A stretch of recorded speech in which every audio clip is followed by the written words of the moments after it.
Hello students, चलो अब हम शुरू करते हैं। डी ब्रॉगली परिकल्पना क्या है। ये आपके यदि बीएससी फर्स्ट ईयर के पर्पज से देखा जाए तो आपको इसमें शॉर्ट नोट्स लिखने आएगा या फिर इसको एक्सप्लेन करिए, ऐसा क्वेश्चन आता है।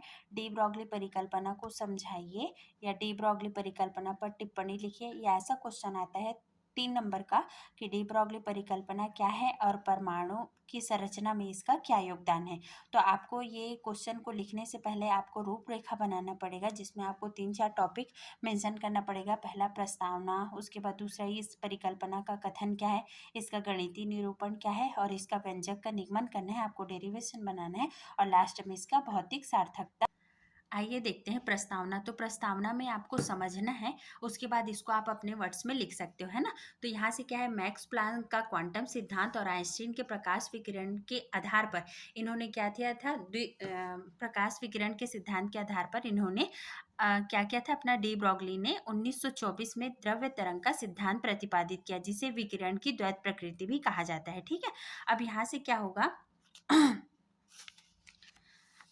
इसका कथन क्या है कि पदार्थ के सूक्ष्म कण, जैसे पदार्थ के सूक्ष्म कण क्या है, इलेक्ट्रॉन, प्रोटॉन और परमाणु आदि जब गतिशील अवस्था में होते हैं तो उनकी प्रकृति कण जैसे होने के साथ साथ तरंग जैसे भी होती है। जैसे हमने पहले पढ़ा है कि इलेक्ट्रॉन, प्रोटॉन और परमाणु ये सब कण है, परंतु यदि जब ये गतिशील अवस्था में होगा तो ये क्या होगा, कण के साथ साथ ये तरंग जैसा भी व्यवहार करेगा। और इसी आधार पर डी ब्रॉगली ने इलेक्ट्रॉन को द्रव्य तरंग नाम दिया। तो देखो ये शॉर्ट में है कि प्रस्तावना क्या है, मैक्स प्लैंक का क्वांटम सिद्धांत और आइंस्टीन के विकिरण की द्वैत प्रकृति के आधार पर इन्होंने 1924 में, है ना, डी ब्रॉगली के नाम से स्पष्ट है, इसे डी ब्रॉगली नामक वैज्ञानिक ने 1924 में दिया था। ठीक है, अब इसको ध्यान से समझिएगा, फिर आप इसका इंट्रोडक्शन भी बना सकते हैं और ये क्या है इसको भी समझ सकते हैं कि जो कण है ना, वो जब गतिशील अवस्था में कोई कण है तो वो क्या करेगा, द्रव्य के साथ साथ तरंग का भी तरंग की तरह भी व्यवहार करेगा। ठीक है, अब यहाँ से ये क्या करेंगे, इस व्यंजक का निगमन। तो देखो हमने पहला ही कहा है कि आइंस्टीन का द्रव्यमान ऊर्जा समीकरण, इसको भी आपको ना याद करने की जरूरत, रटने की जरूरत नहीं, समझ सकते हैं। द्रव्यमान ऊर्जा समीकरण, तो द्रव्यमान मास हम एम से दर्शाते हैं और ऊर्जा मतलब E is equal to M into C square, जहाँ ई क्या है, एनर्जी, से ऊर्जा कहते हैं, एम मतलब मास होता है और सी प्रकाश की चाल है। ये आपने 11th में भी पढ़ा है ना फिजिक्स में, E is equal to M C square, है ना। ये क्या है, आइंस्टीन का द्रव्यमान ऊर्जा समीकरण। और प्लांक के इसमें क्या कहा था, ये जो एनर्जी होते हैं वो क्या होते हैं, ऐसे क्वांटा कहा जाता है, ये फोटोन के बंडल्स के रूप में होते हैं। तो E is equal to H nu, E भी यहाँ एनर्जी है, एच प्लांक कांस्टेंट है और न्यू क्या है, आवृत्ति, है ना।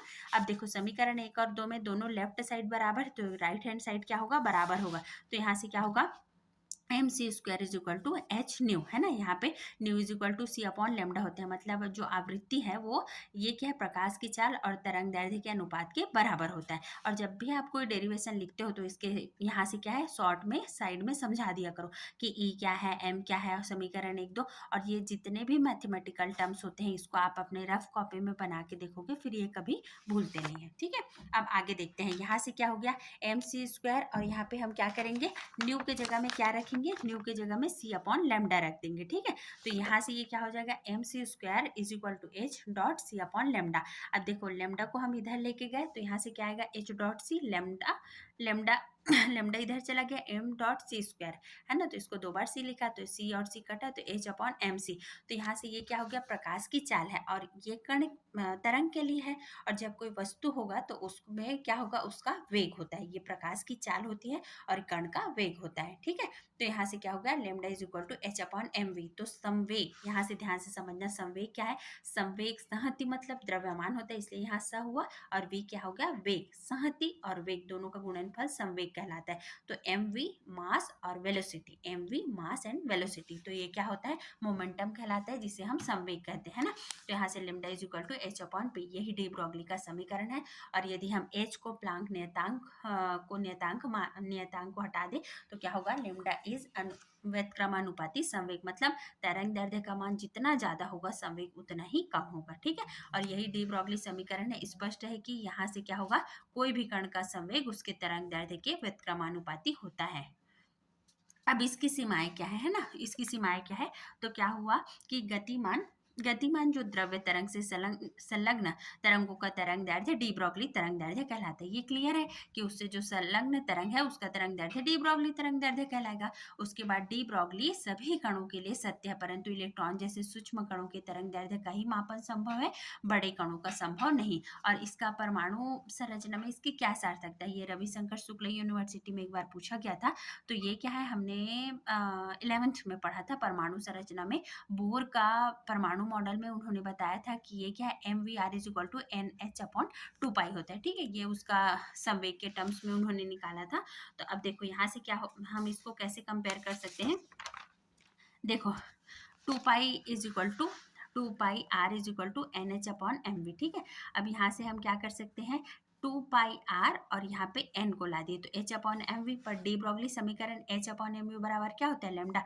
जब दोनों का राइट हैंड साइड बराबर है तो लेफ्ट हैंड साइड बराबर होगा, तो क्या होगा 2 pi R/N is equal to lambda. तो 2 pi R is equal to N lambda. तो ये क्या हो गया, बोर की कक्षा की परिधि। तो यहाँ से क्या लिखा है, जो 2 पाई R है बोर की कक्षा की परिधि है जिसमें इलेक्ट्रॉन घूमता है, और एन लैम्डा क्या है, इलेक्ट्रॉन का तरंग दैर्ध्य है ना। यदि एन लैम्डा पूर्णांक है तो ये तो जो तरंग है वो कला में होगी, अन्यथा कला में नहीं होगी। तो कुछ चीज़ों का मान सिर्फ पूर्णांक में हो सकता है, जैसे आप क्लास 1 में है, क्लास 2 में है ना, ऐसे नहीं होता कि आप क्लास 1.5 में है या 2.5 में है तो ये वैल्यू हमेशा पूर्णांक में आएगा। जब ये पूर्णांक में आएगा तब ये जो तरंग है ये क्या होगा, कला में है।